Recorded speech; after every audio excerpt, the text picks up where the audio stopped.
আজকের দিনটা পাওয়ার জন্য আমাদের পুরো ফ্যামিলিকে প্রায় 2.5 বছর অপেক্ষা করতে হয়েছে। অবশেষে অপেক্ষার অবসান ঘটিয়ে সেই দিনটা চলেই এসেছে। তো আপনারা একটু পরেই বুঝতে পারবেন আসলে আমি কেন এই কথাগুলো বলছি। তো আপনারা ধৈর্য ধরে আমার সঙ্গেই থাকুন। সো হ্যালো এভরিওয়ান, আসসালামু আলাইকুম। দেশ এবং দেশের বাইরে যে যেখান থেকে আমার ভিডিওটি দেখছেন, আশা করছি আল্লাহর অশেষ রহমতে আপনারা সবাই খুব ভালো আছেন। আমরাও আলহামদুলিল্লাহ খুব ভালো আছি। আজকের দিনটির জন্য অনেক দিন অপেক্ষা করেছি, অবশেষে সেই দিনটি চলে আসছে। আর আমরা এতটা বেশি আনন্দিত যে কি বলবো, আপনারা একটু পরেই দেখতে পারবেন সবার মুখগুলো দেখে যে আমরা কতটা আনন্দিত। তো যাই হোক, আমরা প্রথমে আমাদের বাসা থেকে রওনা দিয়ে আম্মুর বাসায় চলে আসছি। তো আমাদের বাসা থেকে প্রায় 11:30টার সময় রওনা দিয়েছি। তার কারণ আমার ছেলের সকালে পরীক্ষা ছিল, এই জন্য আমাদের আসতে একটু লেট হয়ে গিয়েছে। তো যাই হোক, কোনো ব্যাপার নাই। তো আম্মুর বাসায় চলে এসে এখন আম্মু এবং আমার বোনকে নিয়ে আমরা সবাই মিলে এখন চলে যাব এয়ারপোর্টের উদ্দেশ্যে। তার কারণ আজকে কিন্তু আমার আব্বু আসবে দীর্ঘ 2.5 বছর পরে। আমার আব্বু বাংলাদেশে আসতেছে। আমরা তো সবাই অনেক বেশি খুশি, সবাইকে দেখেই আপনারা বুঝতে পারবেন একটু পরে। তো যাই হোক, এই যে এখন আমরা রওনা দিয়েছি আম্মুর বাসার নিচ থেকে। আমরা একটা রিক্সা নিয়েছি, রিক্সা করে আমরা আমাদের গাড়ির কাছে যাব, কারণ গাড়িটা একটু দূরে ছিল আর আজকে অনেক বেশি জাম ছিল। এই দিনটি ছিল বৃহস্পতিবারে আব্বু বাংলাদেশে এসেছে। তো ওই দিন প্রচুর জাম ছিল, যমুনার ওইদিকে তো ঢোকাই যাচ্ছিল না জামের জন্য, আপনারা একটু পরে দেখতে পারবেন। তো যাই হোক, অবশেষে আমরা এই যে গাড়িতে উঠে পড়েছি আর আমাদের গাড়িটা দাঁড়িয়েছিল হাতির ঝিলের কাছে। তো যাই হোক, ওখান থেকে এখন আমরা সবাই মিলে গাড়িতে উঠেছি, রওনা দিয়েছি আল্লাহর নাম করে।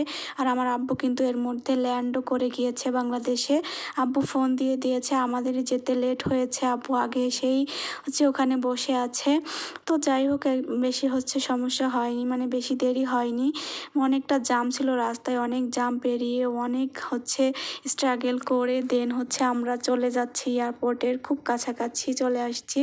দেখেন এই যে এমন একটা জায়গা, এটা যে কি বলবো, এই একটা জায়গায় দুটো মানুষকে আলাদা করে দেয়, আবার দুইটা মানুষকে এক করে ফেলে।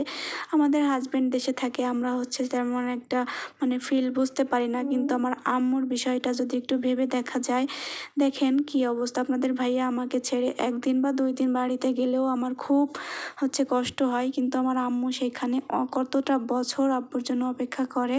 তো আমার আম্মু আজকে অনেক খুশি ছিল, আব্বু অনেক খুশি ছিল আলহামদুলিল্লাহ। তো আমার ছেলে এই যে দৌড় দিয়ে গিয়ে নানার কোলে উঠেছে, আর দেন আমরা 2 বোন গেলাম। এই সময়টা না পুরো আমরা একদম আনন্দে কেঁদে ফেলেছি, এমন একটা অবস্থা। তো এই টাইমটায় আমরা সবাই অনেক ইমোশনাল হয়ে পড়েছিলাম, তার কারণ আব্বুকে অনেক বছর পরে দেখছি। তো যাই হোক, এরপরে এই যে লাগেজগুলো গাড়িতে তোলা হচ্ছে। আর গাড়ির জায়গাটা খুবই ছোট ছিল, যে লাগেজগুলো ঠিকমতো ধরতেছিল না।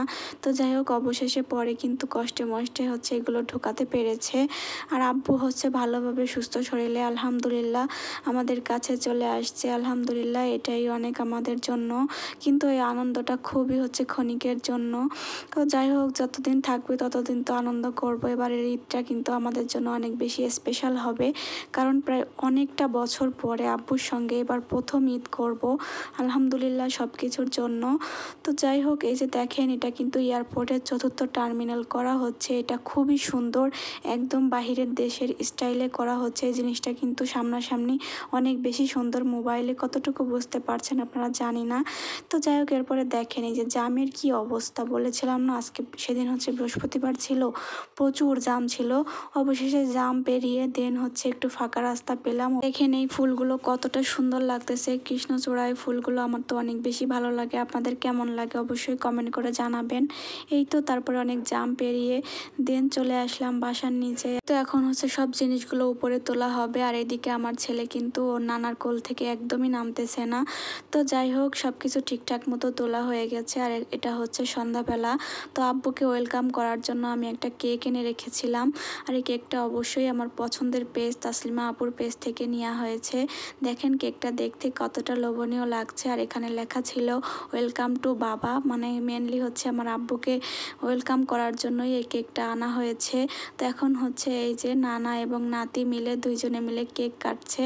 পাশাপাশি আমার দুইটা বাবাকে খুব কিউট লাগছে, মাশাল্লাহ। সবাই মাশাল্লাহ বলবেন। আপনাদের সঙ্গে কথা বলতে বলতে ভিডিওর লাস্ট পর্যায়ে চলে এসেছি। তো নেক্সট ভিডিওতে আমি আপনাদের সঙ্গে শেয়ার করব আব্বু আমাদের জন্য সবার জন্য কি কি এনেছে। তো আজকের ভিডিওটা এই পর্যন্তই। Thank you so much for watching.